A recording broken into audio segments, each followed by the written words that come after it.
नमस्कार दोस्तों, आज हम एक ऐसे विषय पर चर्चा करने जा रहे हैं जो हमारे जीवन में अत्यंत महत्वपूर्ण है। यह विषय है दवाओं का महत्व और उनके प्रशासन के तरीके। दवाएं हमारे स्वास्थ्य को बनाए रखने और बीमारियों से लड़ने में एक महत्वपूर्ण भूमिका निभाती है। जब हम बीमार होते हैं तो डॉक्टर हमें विभिन्न प्रकार की दवाएं लिखते हैं, लेकिन क्या आपने कभी सोचा है कि इन दवाओं को लेने के तरीके भी अलग अलग हो सकते हैं? दवाएं बीमारियों से लड़ने और हमारे स्वास्थ्य को बेहतर बनाने में महत्वपूर्ण भूमिका निभाती हैं।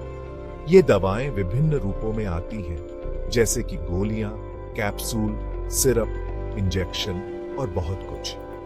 हर दवा का अपना एक विशेष तरीका होता है जिससे उसे लिया जाता है। लेकिन क्या आप जानते हैं कि दवा लेने के कई तरीके होते हैं? कुछ दवाएं मुंह से ली जाती हैं, कुछ त्वचा पर लगाई जाती हैं और कुछ इंजेक्शन के माध्यम से दी जाती है। हर दवा का प्रशासन का तरीका इस बात पर निर्भर करता है कि वह दवा किस प्रकार की है और उसका असर कैसे होता है।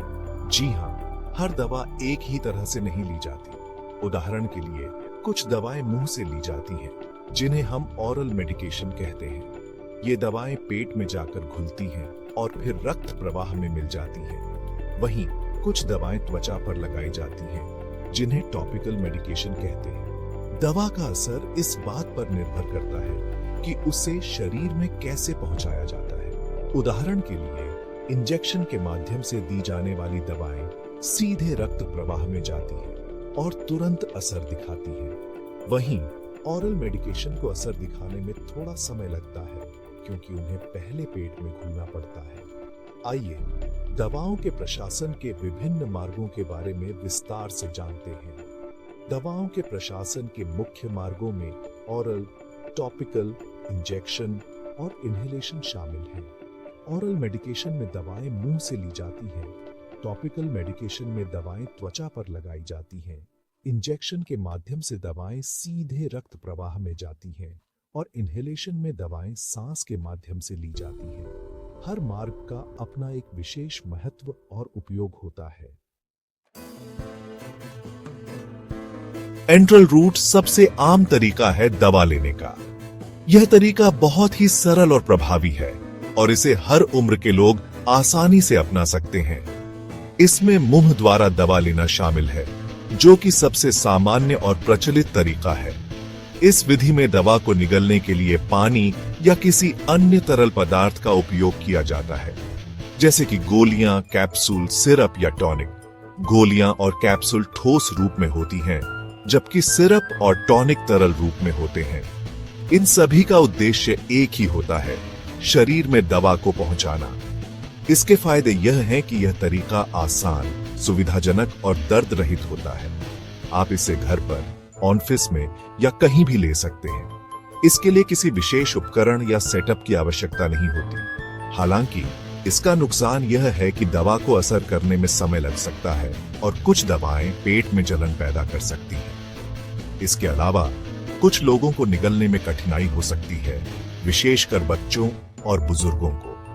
उदाहरण के लिए, दर्द निवारक, जो कि दर्द को कम करने के लिए उपयोग की जाती है। ये दवाएं आमतौर पर कुछ ही मिनटों में असर दिखाना शुरू कर देती हैं, लेकिन कभी-कभी इन्हें असर करने में अधिक समय भी लग सकता है। एंटीबायोटिक्स, जो कि बैक्टीरियल संक्रमणों के इलाज के लिए उपयोग की जाती है, और विटामिन, जो कि शरीर की आवश्यकताओं को पूरा करने के लिए लिए जाते हैं। इन दवाओं का सही समय पर और सही मात्रा में लेना बहुत महत्वपूर्ण है। दवाओं को मुंह द्वारा लेने से पहले यह सुनिश्चित करना आवश्यक है कि आप दवा के लेबल को ध्यान से पढ़ें और डॉक्टर या फार्मासिस्ट के निर्देशों का पालन करें। इससे दवा का सही उपयोग सुनिश्चित होता है और संभावित दुष्प्रभावों से बचा जा सकता है। इसके अलावा दवाओं को सही तरीके से स्टोर करना भी महत्वपूर्ण है। उन्हें ठंडी और सूखी जगह पर रखें और बच्चों की पहुंच से दूर रखें। कुछ दवाओं को फ्रिज में रखने की आवश्यकता हो सकती है, इसलिए लेबल पर दिए गए निर्देशों का पालन करें। दवाओं को समय पर लेना भी बहुत महत्वपूर्ण है। इसके लिए आप अलार्म सेट कर सकते हैं या रिमाइंडर का उपयोग कर सकते हैं। इससे यह सुनिश्चित होता है कि आप दवा को सही समय पर और सही मात्रा में ले रहे हैं।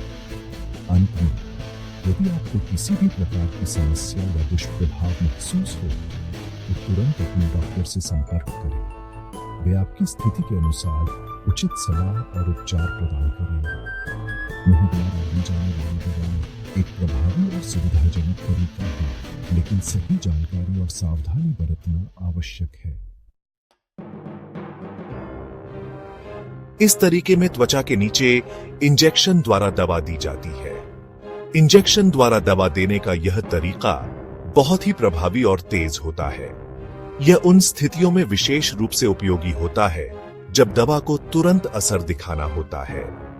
उदाहरण के लिए, जब किसी व्यक्ति को गंभीर एलर्जी प्रतिक्रिया होती है तो इंजेक्शन द्वारा दी गई दवा तुरंत राहत प्रदान कर सकती है। इसके अलावा कुछ दवाएं ऐसी होती हैं जो मुंह द्वारा लेने पर प्रभावी नहीं होती, इसीलिए उन्हें इंजेक्शन द्वारा ही दिया जाता है। यह तरीका उन दवाओं के लिए उपयोगी होता है जो मुंह द्वारा नहीं ली जा सकती या तुरंत असर दिखाने की आवश्यकता होती है। इंजेक्शन द्वारा दवा देने का एक और बड़ा फायदा यह है कि यह दवा को सीधे रक्त प्रवाह में पहुंचाता है, जिससे दवा का अवशोषण तेजी से होता है। यह विशेष रूप से उन मरीजों के लिए महत्वपूर्ण है जिन्हें तत्काल चिकित्सा सहायता की आवश्यकता होती है। इसके अलावा इंजेक्शन द्वारा दी जाने वाली दवाएं अक्सर अधिक सटीक होती हैं, क्योंकि दवा की सही मात्रा सीधे शरीर में पहुंचाई जाती है। इसके फायदे यह हैं कि दवा जल्दी असर करती है और इसका अवशोषण बेहतर होता है।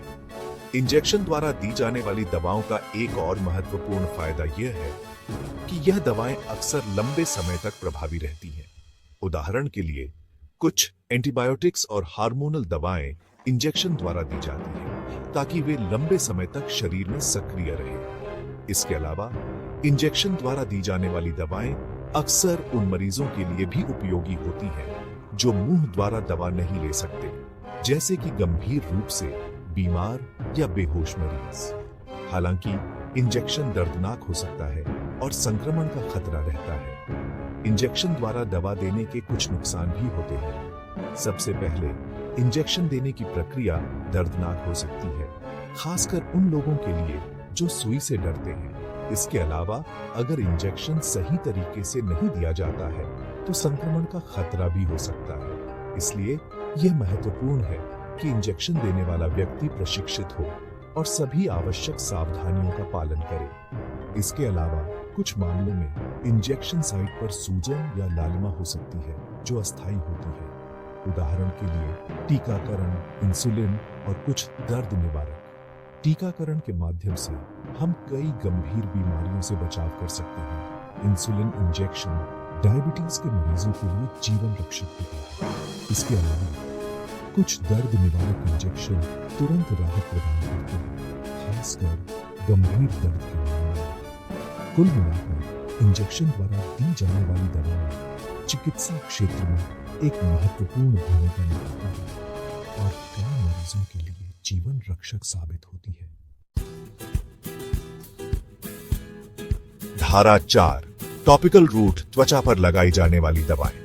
टॉपिकल दवाएं त्वचा पर लगाई जाती हैं और उनका असर स्थानीय रूप से होता है। फायदे, इनका उपयोग आसान है और साइड इफेक्ट्स कम होते हैं। नुकसान, ये दवाएं सिर्फ त्वचा की ऊपरी परत पर ही असर करती हैं। उदाहरण, क्रीम, मलहम, लोशन, आई ड्रॉप्स और कान की बूंदें। धारा 5, इन्हेलेशन रूट सांस द्वारा ली जाने वाली दवाएं।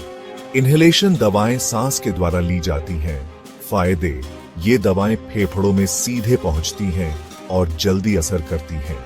नुकसान, इन्हेलर का उपयोग करना थोड़ा मुश्किल हो सकता है। उदाहरण, अस्थमा और सीओपीडी के लिए इन्हेलर। धारा 6, स्पेशलाइज्ड रूट्स, विशेष परिस्थितियों में दी जाने वाली दवाएं। कुछ दवाएं विशेष परिस्थितियों में दी जाती हैं, जैसे कि रीढ़ की हड्डी में या जोड़ों में। यह तरीका जटिल हो सकता है और इसके लिए विशेषज्ञता की आवश्यकता होती है। उदाहरण, एपिड्यूरल एनेस्थीसिया और कुछ कैंसर की दवाएं।